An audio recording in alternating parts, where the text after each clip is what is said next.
الله من الشيطان الرجيم بسم الله الرحمن الرحيم تبارك الذي إن شاء جعل لك خيرا من ذلك جنات تجري من تحتها الأنهار ويجعل لك قصورا۔ نہایت ہی بابرکت ہے وہ اللہ جو اگر چاہے تو اے نبی صلی اللہ علیہ وسلم آپ کے لیے دنیا کے ایسے باغوں میں سے بہترین باغ بنا دے جس کے نیچے نہریں بہہ رہی ہو، اور آپ کے رہنے کے لیے عالیشان محل بنا دے۔ یہ سورہ فرقان کی 10 نمبر کی آیت ہے۔ گزشتہ درس میں بات چل رہی تھی کہ کفار اور مشرکین اللہ کے نبی صلی اللہ علیہ وسلم کے اوپر اعتراضات کیا کرتے تھے اور آپ کی نبوت کو سچا نہیں مانتے تھے، اس میں شک و شبہ کرتے تھے۔ اس کا جواب یہاں سے ان آیتوں میں دیا جا رہا ہے۔ سب سے پہلے تو یہ بات بتائی جا رہی ہے کہ دیکھو، یہ تم جو بات کہہ رہے ہو انتہائی جہالت کی بات ہے، اور اس سے تمہاری ذہنی سطح معلوم ہوتی ہے کہ تم جو کہہ رہے ہو کہ اگر یہ اللہ کے سچے نبی اور رسول ہوتے تو پھر ان کے پاس بے پناہ دولت کے خزانے ہوتے، اور بہت بڑی بڑی جائیدادیں ہونی چاہیے تھی ان کے پاس، اور خزانے ہوتے اللہ کے، ان کے پاس باغات ہوتے، اور کئی ایک چیزوں کا انہوں نے مطالبہ کیا کہ ایسی ایسی چیزیں ہونی چاہیے تھی اگر یہ اللہ کے پیغمبر ہیں واقعی میں اور رسول ہیں۔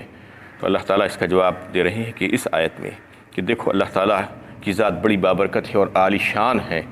اور وہ ہر چیز پر قدرت رکھتے ہیں۔ وہ اگر چاہیں تو اے نبی صلی اللہ علیہ وسلم آپ کو ایسی ایسی چیزیں عطا فرما دیں جس کا وہ وہم و گمان بھی نہ کر سکیں، جس کا وہ تصور بھی نہ کر سکیں۔ ایسے بہترین باغات اور ایسے بہترین اور شاندار محلات اور مال و دولت کے خزانے اور ڈھیر سونے چاندی کے، اور پھر جو ہے بہترین اور شاندار بڑی بڑی حکومتیں اور سلطنتیں ان کو عطا کر دیں، جیسا کہ اس سے پہلے بھی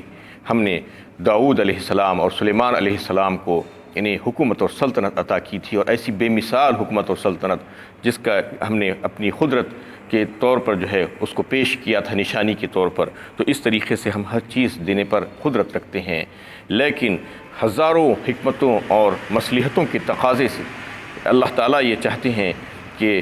گروہ انبیاء کو اس سے دور ہی رکھا جائے۔ جو مادی اور مالی اور خزانے اور دولت کے جو معاملات ہیں اس سے اللہ تعالیٰ کی یہ مرضی اور منشا ہے کہ ان کو اس سے الگ رکھا جائے، دور رکھا جائے، اور اس میں جو ہے بے شمار حکمتیں اور مصلحتیں ہیں، اور خاص طور پر سید الانبیاء کے لیے تو اللہ تعالیٰ یہ چاہتے تھے کہ آپ صلی اللہ علیہ وسلم کو انہیں عام انسانوں کے، عام مسلمانوں کی صفوں میں رکھا جائے، اور انہی کے حالات کے ساتھ، حالات کے مطابق ان کی زندگی گزاری جائے۔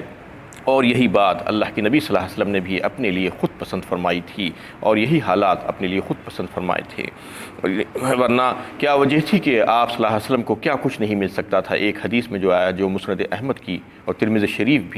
کی بھی حدیث ہے یہ، اور جس کو حضرت امامہ رضی اللہ تعالیٰ عنہ روایت کرتے ہیں، اس میں فرمایا اللہ کے نبی صلی اللہ علیہ وسلم نے کہ اللہ تعالیٰ نے مجھ کو اجازت دی تھی اور کہا تھا کہ بطحا مکہ اور اس کے اطراف کے جتنے بھی پہاڑ ہیں ان سب کو میں آپ کے لیے سونے کا کر دیتا ہوں، لیکن آپ صلی اللہ علیہ وسلم نے کہا کہ اے پروردگار مجھے یہ نہیں چاہیے، میری خواہش تو یہ ہے کہ مجھے آپ ایک دن ایک روز پیٹ بھر کے کھانا کھلائیے تاکہ میں آپ کا شکر گزار بندہ بن جاؤں، اور ایک روز مجھے بھوکا رکھیے تاکہ میں آپ کا صابر بندہ بن جاؤں۔ یہ آپ نے اختیار کیا تھا، جبکہ اللہ تعالیٰ نے آپ کو یہ اختیار دیا تھا کہ اگر آپ چاہیں تو سارے پہاڑ سونے کے کر دیے جائیں۔ کیا یہ کم تھا؟ آج کتنا لوگ تڑپتے ہیں، کتنا بے چین ہوتے ہیں تھوڑی تھوڑی چیزوں کے لیے، لیکن اللہ کے نبی صلی اللہ علیہ وسلم نے اس کو اختیار نہیں کیا۔ یہی بات اللہ تعالیٰ بتانا چاہ رہے ہیں کہ دیکھو ہمارے انبیاء کرام کے دل کو ہم نے ایسے ہی بنایا تھا، اور ان کو یہ تمام چیزوں سے دلچسپی نہیں تھی، یہ مال و دولت سے۔ ہم تو یہ چاہتے تھے کہ ہزاروں حکمتیں اور مصلحتیں جو انسانوں کی مصلحتوں کے مطابق ان کی زندگی ہو، اور ان کے پاس یہ مال و دولت ان کے قریب بھی نہ آنے پائے۔ تو اس طریقے سے اللہ تعالیٰ ان کے لیے فرما رہے ہیں کہ یہ چیزیں تو بہت حقیر تھی۔ اس کے علاوہ اور جو ہے دوسرا الزام اللہ کے نبی صلی اللہ علیہ وسلم کے اوپر جو لگاتے تھے کہ یہ کیسا رسول ہے، یہ کیسا نبی ہے جو بازاروں میں پھرتا ہے، کھاتا پیتا ہے اور اس کی حاجتیں ہیں۔ تو اللہ تعالیٰ اس کے تعلق سے انہیں بے شمار آیتوں میں، پچھلی صورت میں بھی جو ہے کئی ایک صورتوں میں یہ بات سامنے لائی ہے کہ یہ جو ہے جس کو ہم نے رسول بنا کر بھیجا ہے یہ کوئی فرشتہ نہیں ہے، اور ہمیشہ سے لوگ یہی چاہتے تھے کہ نبی اور رسول ایک فرشتہ ہونا چاہیے۔ اس کے تعلق سے جو ہے نفی کر دی گئی اور بتا دیا گیا کہ اس کی علت کیا ہے کہ نبی اور رسول ایک فرشتہ نہیں بلکہ انسانوں کی ہدایت کے لیے ایک انسان ہی نبی اور رسول بنا کر بھیجا جانا ضروری تھا، تو اس لیے ہم نے ان کو انسان بنا کر بھیجا، ایک انسان کو نبی بنا کر بھیجا۔ تو اس طریقے سے اس پر کسی قسم کی کوئی غلط فہمی یعنی اور شک و شبے کی کوئی ضرورت نہیں ہے، بلکہ تم یہ دیکھو کہ اس سے پہلے نبی اور رسول جن کو تم مانتے ہو، تسلیم کرتے ہو، وہ کیا انسان نہیں تھے؟ وہ کھاتے پیتے نہیں تھے؟ وہ بازاروں میں گھومتے نہیں تھے؟ جیسا کہ جو ہے بنی اسرائیل کی قوم موسیٰ علیہ السلام کو مانتی تھی، اور موسیٰ علیہ السلام کے تعلق سے ان کو اچھی طریقے سے معلوم تھا کہ وہ انسان تھے، وہ کھاتے پیتے تھے، وہ ساری حاجتیں بشری تقاضے ان کے پاس تھے۔ تو یہ تمام باتیں ان کو بتا کر سمجھایا جا رہا ہے کہ یہ تمہارا یہ جو شک و شبہ ہے یہ بالکل غلط ہے، اور یہ شک و شبے میں تم مت پڑو۔ بل کذبوا بالساعۃ وَأَعْتَدْنَا لِمَنْ كَذَّبَ بِالسَّاعَةِ سَعِيرًا، بلکہ یہ لوگ قیامت اور محاسبہ اعمال کے دن ہی کو جھٹلا رہے ہیں، اور ہم نے ایسے شخص کے لیے جو قیامت کے دن کو جھٹلاتا ہے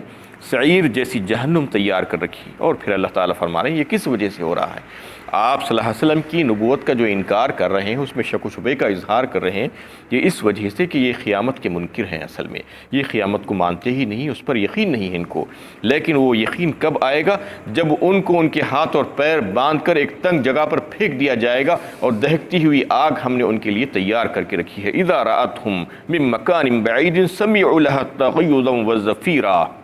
جب وہ دور ہی سے اسے دیکھے گی تو اس کا جوش و خروش، غیظ و غضب، چیخنے چلانے کی آوازیں سنے گی۔ وَإِذَا أُلْقُوا مِنْهَا مَكَانًا ضَيِّقًا مُقَرَّنِينَ دَعَوْا هُنَالِكَ ثُبُورًا، اور جب وہ دوزخ کی کسی تنگ جگہ زنجیروں میں جکڑ کر ڈالے جائیں گے تو وہاں موت کو پکاریں گے۔ یعنی یہ نقشہ ان کا ہوگا اور یہ حالت ان کی ہونے والی ہے، چونکہ اس کو نہیں مان رہے ہیں آج، لیکن ہم ان کو اسی جہنم میں بھیجیں گے، اور وہ جہنم کی دہکتی ہوئی آگ ان کے لیے تیار کی جا رہی ہے، اور اس وقت ان کو تنگ و تاریک کوٹری میں ہاتھ اور پیر باندھ کر ان کو ڈال دیا جائے گا۔ اس وقت وہ پکاریں گے، چیخیں گے، چلائیں گے، لیکن وہ جب جہنم میں ڈالے جائیں گے تو جہنم بھی ان کے لیے چیخے گی، جوش سے، غضب سے جوش مار رہی ہوگی اور دہاڑ رہی ہوگی۔ اس وقت وہ اس کی آوازیں سنیں گے۔ اس کے تعلق سے سورہ ملک میں بھی اللہ تعالیٰ نے فرمایا ہے کہ وہ آوازوں کو سنیں گے دہاڑنے کے، جہنم کے، یعنی وہ جوش مار رہی ہوگی۔ تکاد تمیز من الغیظ کہا اس میں، یعنی گویا کہ وہ پھٹ پڑے گی غصے سے اور جوش سے۔ تو یہ اس کا تذکرہ اللہ تعالیٰ جہنم کا اس لیے کر رہے ہیں کہ کیسی خطرناک جگہ ہوگی، وہ کیسی بھیانک جگہ ہوگی۔ تم آج اس کا انکار کر رہے ہو، قیامت کا انکار کر رہے ہو، تو وہ جہنم تمہارے لیے تیار ہے، اور اس وقت کیا کریں گے؟ وہ موت کو مانگیں گے۔ ہنالک ثبورا، کہا وہیں پر وہ موت کو ماریں گے کہ اب ہمیں موت دے دیجیے یا اللہ، یہ عذاب سے چھٹکارا دے دیجیے، یہ عذاب ہمیں سہ نہیں جاتا۔ یہ کہہ کر وہ موت کو مانگیں گے تو ان سے کہا جائے گا لا تدعوا اليوم ثبورا واحدا وادعوا ثبورا کثیرا، اس وقت ان سے کہا جائے گا کہ آج ایک ہی موت کو نہیں، کئی ایک اموات کو پکارو، یعنی ایک مرتبہ مر کر چھوٹ جانا نہیں ہے آج سے،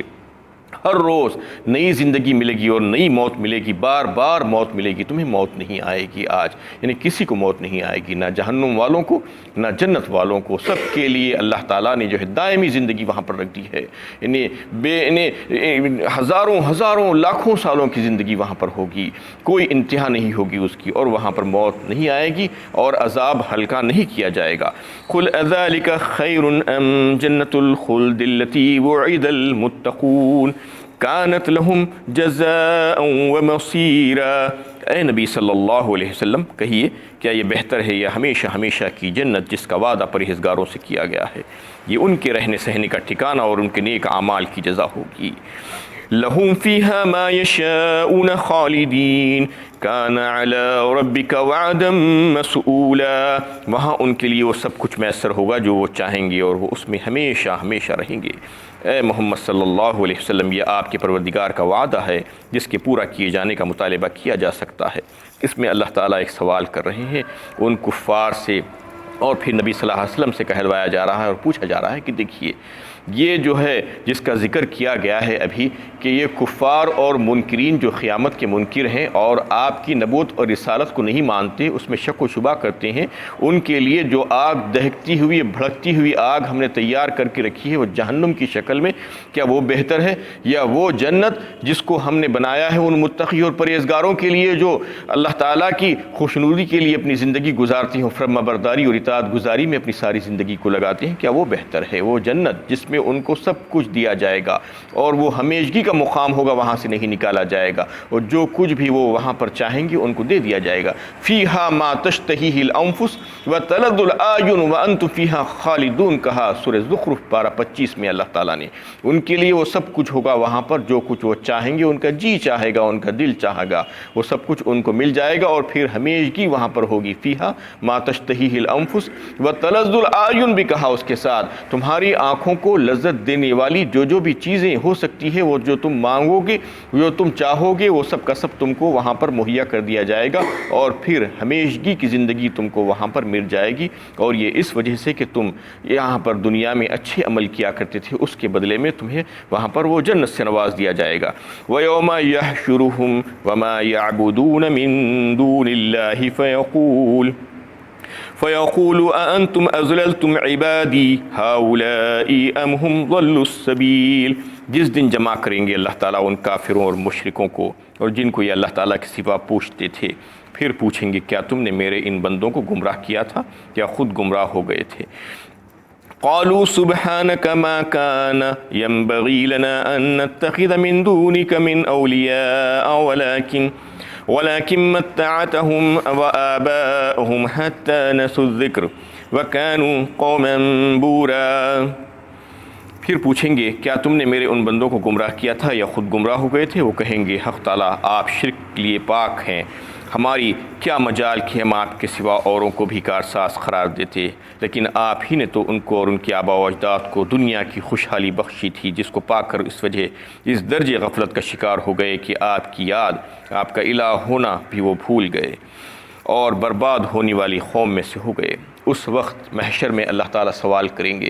ان لوگوں سے جو اللہ کو چھوڑ کر غیر اللہ کی عبادت دنیا میں کیا کرتے تھے، جو بھی شکلیں ہو سکتی تھی ان تمام کو سامنے لایا جائے گا، جیسا کہ یہودی حضرت عزیر علیہ السلام کو اور عیسائی عیسیٰ علیہ السلام کو معبود مانتے تھے اور اللہ کا بیٹا مانتے تھے، اور اس طریقے سے فرشتوں کو مشرکین مکہ فرشتوں کو اللہ کی بیٹیاں تسلیم کرتے تھے، اجنہ کی کوئی پوجا کرتے ہیں، اور پتھروں کے بت اور لکڑی کے بت اور جو ہے جس قسم کے بھی بت بنائے جاتے ہیں اور جن کی پوجا کی جاتی ہے، چاہے وہ انبیاء کرام ہو، چاہے وہ اولیاء اللہ ہو، چاہے وہ صلحاء امت ہو، ان تمام کو سامنے لایا جائے گا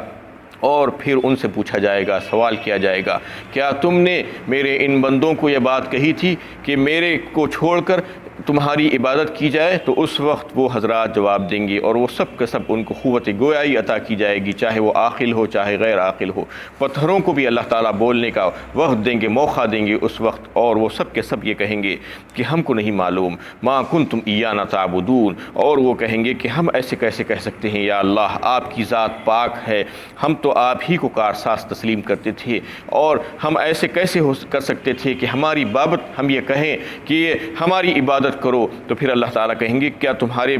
کہنے کے بغیر ہی وہ لوگوں نے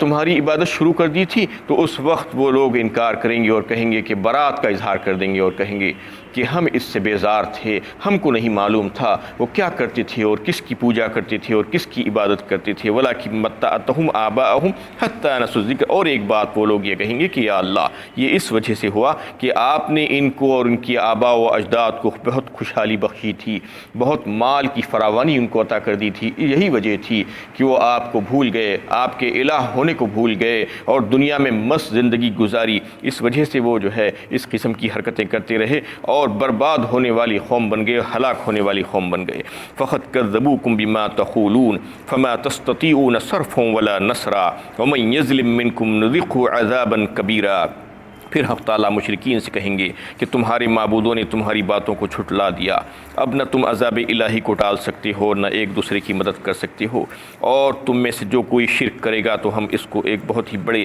سخت ترین عذاب کا مزہ چکھائیں گے۔ اور پھر اللہ تعالیٰ ان لوگوں سے پھر فرمائیں گے جو مشرکین ہوں گے کہ آج تمہارے وہ سارے معبودان باطلہ جن کی تم پرستش کرتے تھے دنیا میں، یہ سمجھ کر کہ وہ تمہاری مدد کر سکتے ہیں اور تمہاری سفارش کر سکتے ہیں، تمہیں عذاب سے چھٹکارا دلا سکتے ہیں، لیکن آج انہوں نے سب کا سب انکار کر دیا اور وہ جو ہے برات کا اظہار کر دیے ہیں۔ کیا آج تم میں اتنی طاقت ہے کہ مجھ سے عذاب سے جو ہے چھٹکارا پالو، میرے عذاب سے، اور بچ جاؤ؟ کیا تم یہ کر سکتے ہو؟ اور پھر کہا جائے گا کہ یہ مشرک جو تم شرک کرتے تھے دنیا میں، یہ جو ہے اس کا مزہ آج چکو تم، اور یہ بہت بڑی جو ہے تکلیف دینے والا عذاب ہوگا۔ وَمَا أَرْسَلْنَا قَبْلَكَ من المرسلين إلا إنهم ليأكلون الطعام ويمشون في الأسواق وجعلنا بعضكم لبعض فتنة أتصبرون وكان ربك بصيرا۔ اور ہم نے آپ سے پہلے جتنے پیغمبر بھیجے وہ سب عام لوگوں کی طرح کھاتے پیتے تھے اور بازاروں میں خرید و فروخت بھی کیا کرتے تھے، اور ہم نے تم کو ایک دوسرے کے لیے آزمائش کا ذریعہ بنایا، تو کیا تم صبر و استقامت کا ثبوت دو گے؟ اور آپ کا رب تو سب کچھ دیکھتا ہے۔ اس میں ایک بات آئی ہے وَجَعَلْنَا بَعْضَكُمْ لِبَعْضٍ فِتْنَةً، ہم نے تم کو ایک دوسرے کے لیے فتنہ اور آزمائش بنا دی۔ اس کا کیا مطلب ہے؟ اللہ تعالیٰ کو ہر چیز کی قدرت حاصل ہے، وہ جو چاہیں کر سکتے ہیں۔ وہ اگر چاہتے تو سب کے سب ایک جیسے ہو جاتے، ایک ہی مقام اور مرتبہ، سب کو دولت مند بنا دیتے، سب کو صحت مند بنا دیتے، سب کو عزت و جاہ عطا فرما دیتے، لیکن دنیا کا نظام درہم برہم ہو جاتا اگر ایسا ہوتا۔ اس لیے کہ اللہ تعالیٰ یہ چاہتے ہیں کہ آزمائش ہو، آخرت کے لیے بھی اور دنیا کے لیے بھی۔ آخرت کے لیے یہ کہ جو جس کو دیا گیا ہے، جس کو غنی بنایا گیا ہے، وہ شکر گزار بندہ بنے، اور جس سے جو ہے کم کر دیا گیا ہے وہ صابر بندہ بنے، یہ دیکھنا چاہتے ہیں اللہ تعالیٰ۔ اور دنیا کے کام کاج کے لیے بھی جو ہے یہ ضروری تھا کہ اگر سب ایک جیسے ہو جاتے تو دوسروں کا کام کون کرتے، یعنی ایک کو کم، ایک کو بڑھ کے، اور ایک کو کچھ حیثیت کا مالک اللہ تعالیٰ نے اسی لیے بنایا ہے کہ سب ایک دوسرے کے ساتھ مل جل کر جو ہے کام کریں اور زندگی گزاریں۔ وآخر دعوانا ان الحمدللہ۔